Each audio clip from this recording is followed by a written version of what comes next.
Glória a Deus, né? Sempre muito motivo de alegria estarmos na presença do Senhor. Gostaria de convidar os irmãos para se colocar de pé.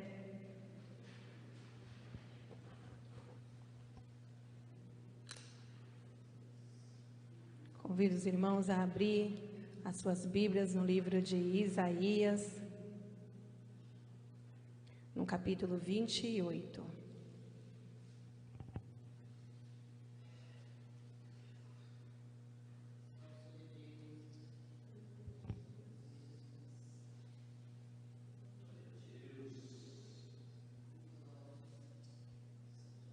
Isaías, capítulo 28, versículo 28.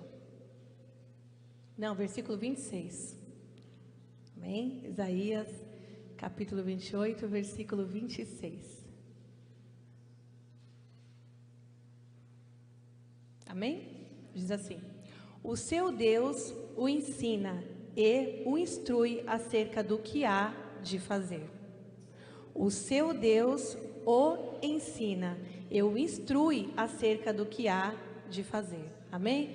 Feche os seus olhos, vamos orar ao Senhor mais uma vez. Pai amado e eterno, estamos aqui, Pai, diante da Tua presença agora, neste momento, Senhor, para ouvir a Tua voz através da Tua palavra. Senhor Jesus querido, que não sejam as minhas palavras, mas sejam as Tuas palavras, Deus, falando com cada um de nós. Fala, Deus. Fala, Pai amado, profundo, oculto e escondido. Fala, Jesus querido, em nossos corações. Senhor já falou através do louvor, através da oração, através da ministração. Agora queremos continuar ouvindo o Senhor falar através da Tua palavra. Fala, Deus, não aquilo que queremos ouvir, mas aquilo que precisamos da Tua parte. É o que te pedimos e te agradecemos em nome do Senhor Jesus. Amém? O Senhor Jesus tocou no meu coração esta palavra quando, meu pai, o pastor José Carlos, me convidou para trazer a palavra.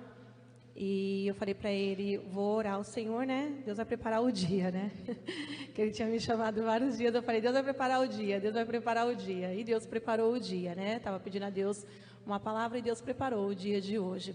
E o Senhor me tocou a ler aqui em Isaías, capítulo 28, no versículo 26. E quando eu li, referente a esse versículo que Deus está dizendo que Ele é o Deus que nos ensina e nos instrui acerca do que fazer, eu fui ler, o capítulo todo para a gente entender o que Deus estava querendo dizer. A palavra de Deus vai nos dizer, aqui no livro de Isaías, lá no capítulo 28, nos primeiros versículos, que o Senhor Deus já estava falando com o povo acerca do juízo.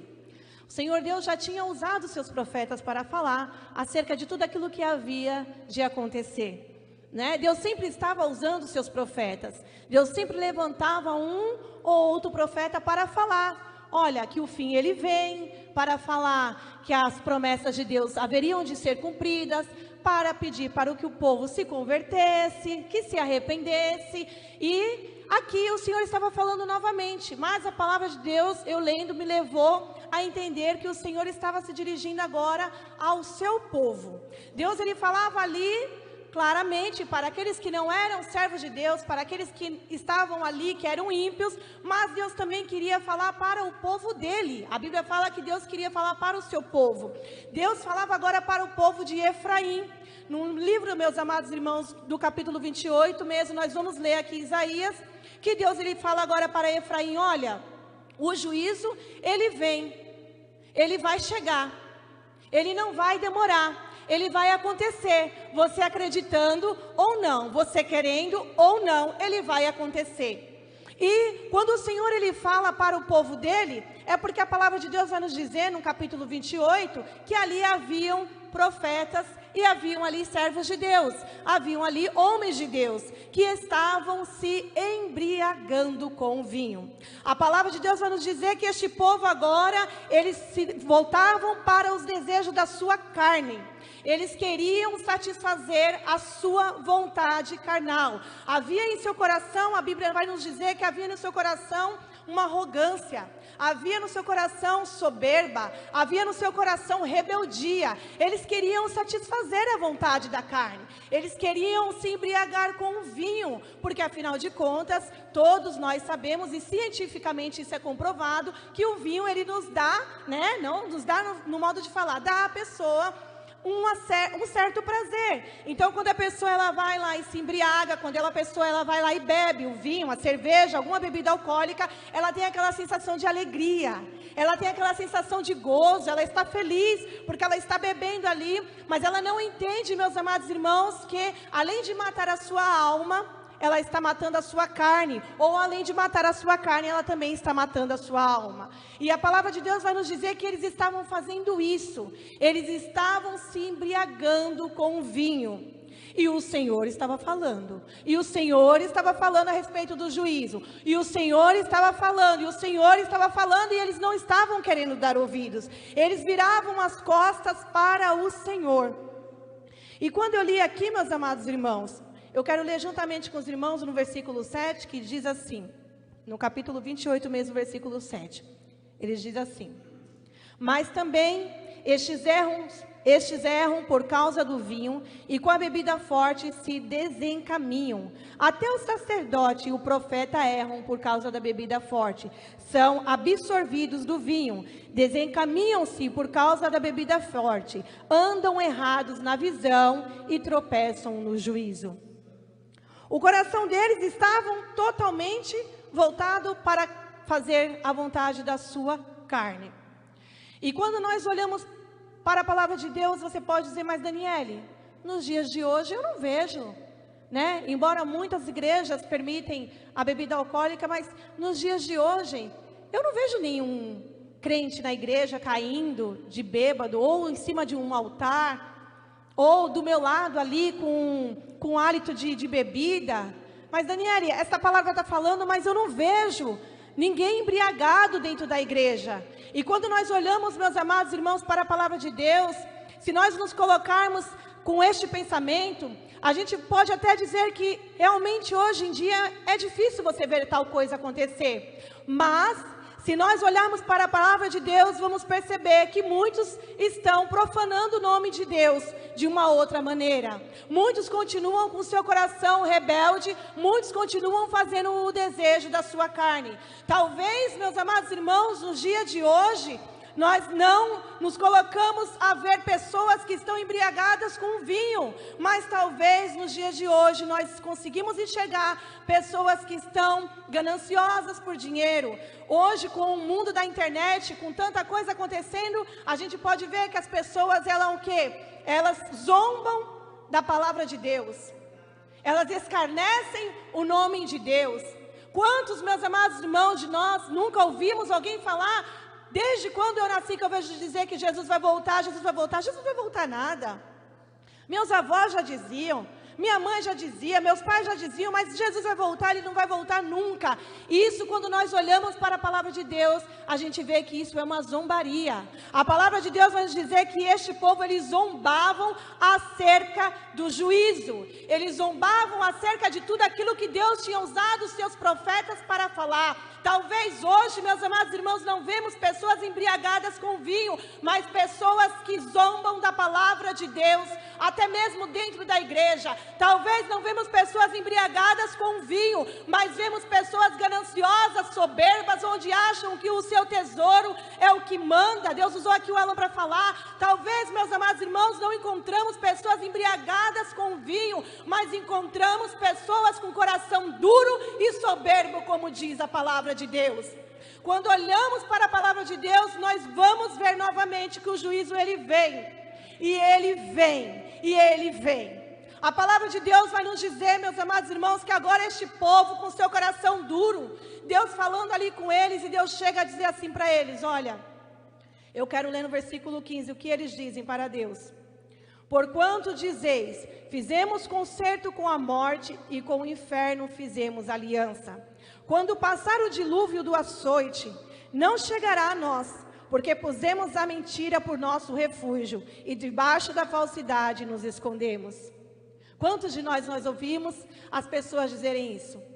Mas quando chegar o juízo, quando chegar tudo isso que vai acontecer, porque aqui mesmo no livro de Isaías o Senhor fala a respeito de toda a reviravolta da natureza, de tudo aquilo que acontece, que é permissão dele. E eles agora dizem, olha, nós fizemos uma aliança.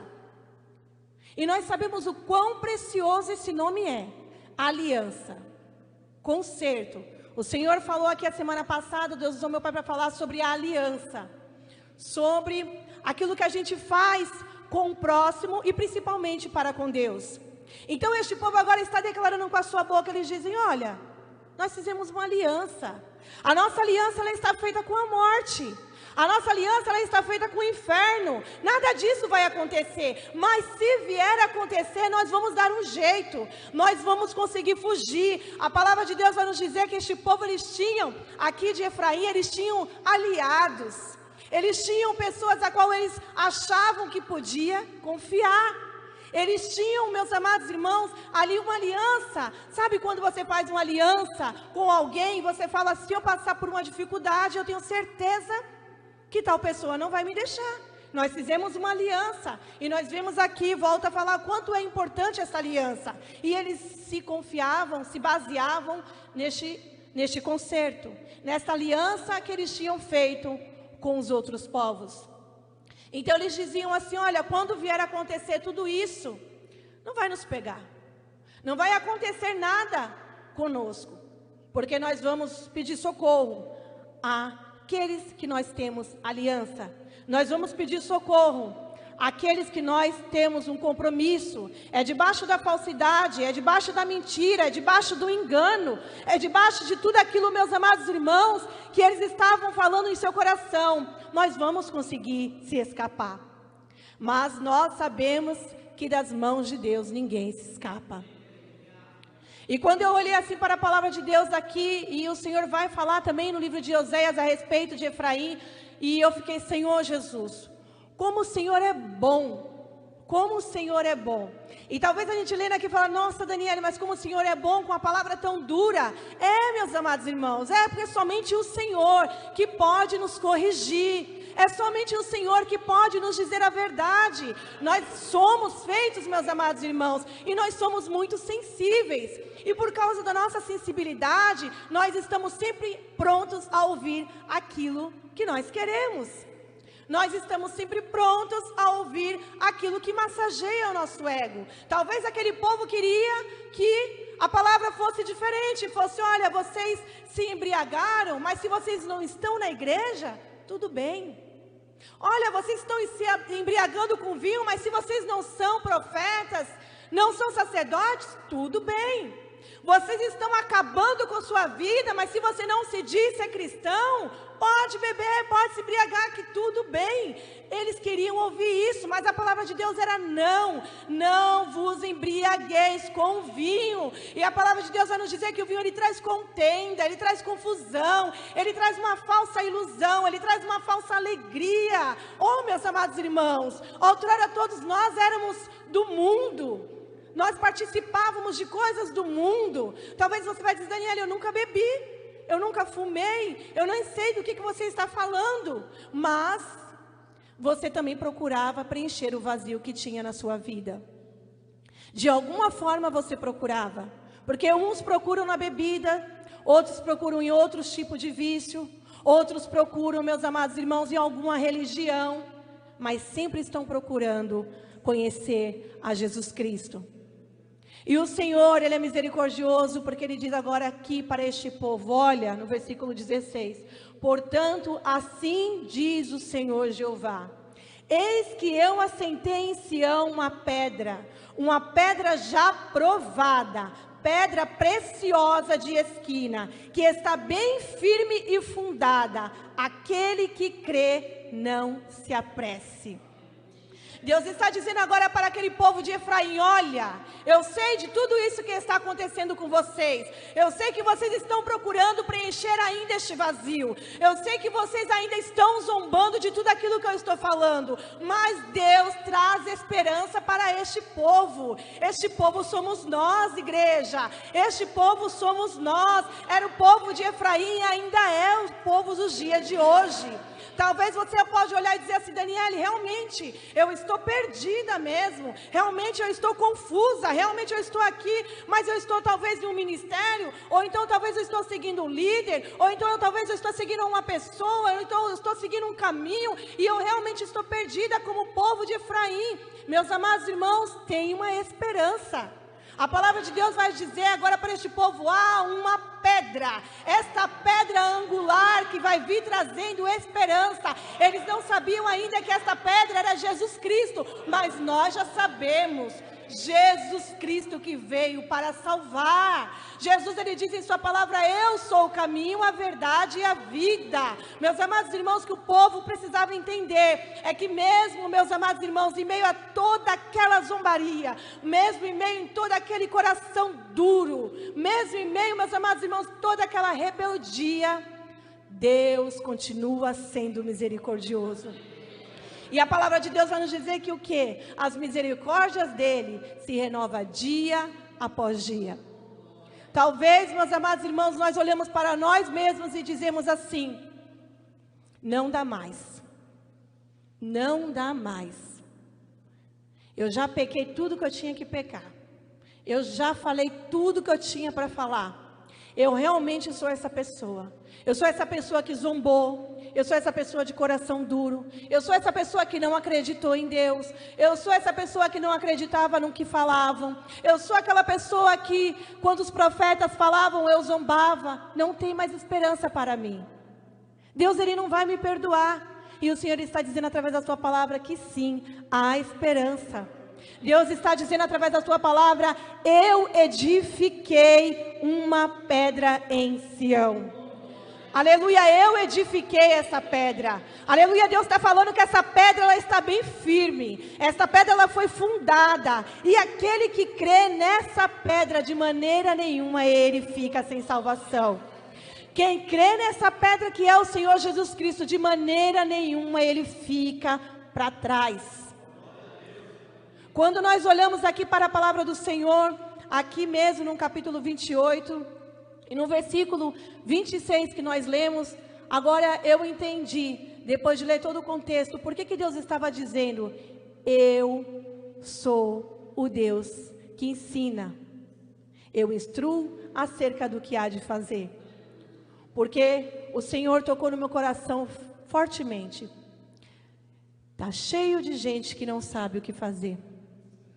Está cheio de gente sem saber para onde ir. Está cheio de gente procurando uma alegria aqui, uma salvação ali, buscando uma esperança. E eu os instruo. Eu ensino. Eu mostro como fazer. Talvez a gente está, meus amados irmãos, apegado àquilo que nós ouvimos de alguém. Quantos de nós? Mas eu ouvi que fulano disse que tem que ser feito assim, dessa maneira, e se eu não fizer dessa maneira, Deus está dizendo: não, olha aqui para mim. Eu o ensino. Eu instruo a maneira e o jeito e o que há de fazer. Se você não sabe como, meus amados irmãos, fazer, Deus está dizendo: eu te ensino. Se você está dizendo: eu não sei que caminho seguir, que decisão tomar, Deus está falando: eu instruo. Se você está dizendo: eu estou perdido, eu não sei agora qual a decisão, Deus está falando que é Ele que dá. E aí Ele vai dizer, meus amados irmãos, um pouquinho mais para frente, sobre o cuidado que Ele tem para com as nossas vidas.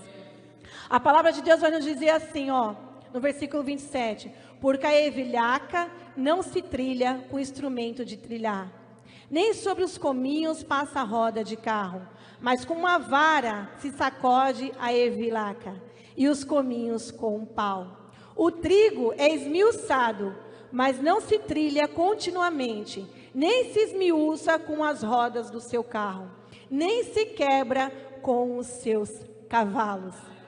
Deus está comparando, meus amados irmãos, aleluia, a todos nós como aquele agricultor que cuida da sua vinha, que cuida do seu povo, que cuida daquela terra, que vai lá, primeiro trata a terra, deixa tudo bonitinho, deixa tudo arrumadinho, e aí depois ele vem com a semente. E agora eu olhando aqui para a palavra de Deus, eu busquei umas outras versões, porque essa versão minha é um pouco difícil. E eu acabei não encontrando, não sou boa de procurar em outras versões. Mas aqui eu entendi, o trigo ele é esmiuçado. Então tem um processo o trigo, né? A gente não sabe, eu não sei, eu nunca plantei, mas tem um processo. Então ali não é só chegar e jogar a semente. Ele passa por um processo. Mas ainda que ele passa por aquele processo, a palavra de Deus vai nos dizer que a semente ela não é esmiuçada. Não chega, meus amados irmãos, a ser esmagada, a ponto dela não dar fruto, porque a ideia é ela dar fruto. E o Senhor está falando assim, olha, ela é esmiuçada, passa os carros ali, as rodas vão passando, passa os cavalos, mas não destrói aquela semente. Somos nós essa semente, e o agricultor é o nosso Deus, aleluia. Talvez você pode ter sido, meus amados irmãos, pensado que está sendo esmagado pelas as mãos do diabo. Talvez você olhe para você mesmo para dizer, olha, eu fui esmagada por Satanás, e Deus está dizendo, não, você não é esmagado, você não é esmagado, você está passando por um processo. O processo que você está passando é por conta da rebeldia, o processo que você está passando é por conta da desobediência, mas você não foi esmiuçado, você só está passando por um processo para dar fruto. E a palavra de Deus vai nos dizer que Ele cuida do seu povo, como um agricultor cuida da sua vinha. E é por isso que no versículo 29 ele diz assim, até isto procede do Senhor dos Exércitos, porque é maravilhoso em conselho e grande em obra. Até isso. Até isso. E nós sabemos que é tudo, porque tudo veio de Deus. Deus usou Alan para falar. Tudo vem dele e tudo volta para ele. A semente é dele, vai voltar para ele o fruto. Nós somos dele essa semente e vamos voltar para ele. Tudo vem de Deus. E ele que dá conselho, porque ele é maravilhoso em conselho e em grande obra. Muitas das vezes nós procuramos conselhos. E não tem nada de errado nós pedimos conselho ao irmão, principalmente ao pastor, ao anjo da igreja, a um irmão de oração, uma irmã de oração. Mas a Bíblia está dizendo que Deus, Ele é maravilhoso em conselho. Talvez o conselho que eu te der hoje, você vai pegar aquele conselho e vai falar, realmente a Daniele tem razão. E talvez a minha vontade de realmente querer te agradar, o meu conselho vai ser para massagear o seu ego. Talvez o meu conselho, mesmo meus amados irmãos, involuntariamente, vai ser para te dizer que tudo vai ficar bem, do jeito que você está. E Deus está dizendo que tudo vai ficar bem, mas é preciso mudar. Porque para seguir a Jesus, nós sabemos que é preciso mudança. Para seguir a Jesus é preciso negar a nós mesmos. Aquele povo precisava negar a si mesmo. Eles precisavam deixar de lado toda a bebedice. Eles precisavam deixar de lado todo o orgulho. Precisavam deixar de lado aquilo que eles chamavam como a sua coroa, a soberba, o orgulho, a desobediência, para entender que depois eles iriam receber da parte do Senhor essas maravilhas. Então, o Senhor tocou no meu coração, não vou me prolongar, porque tudo aquilo que Deus falou em nossos corações é aquilo que nós precisávamos ouvir. Precisávamos ouvir da parte do Senhor, porque como eu disse no começo, o Senhor estava falando aqui para o seu povo, e nós somos o povo de Deus. Amém? Eu agradeço a oportunidade agora, em nome de Jesus.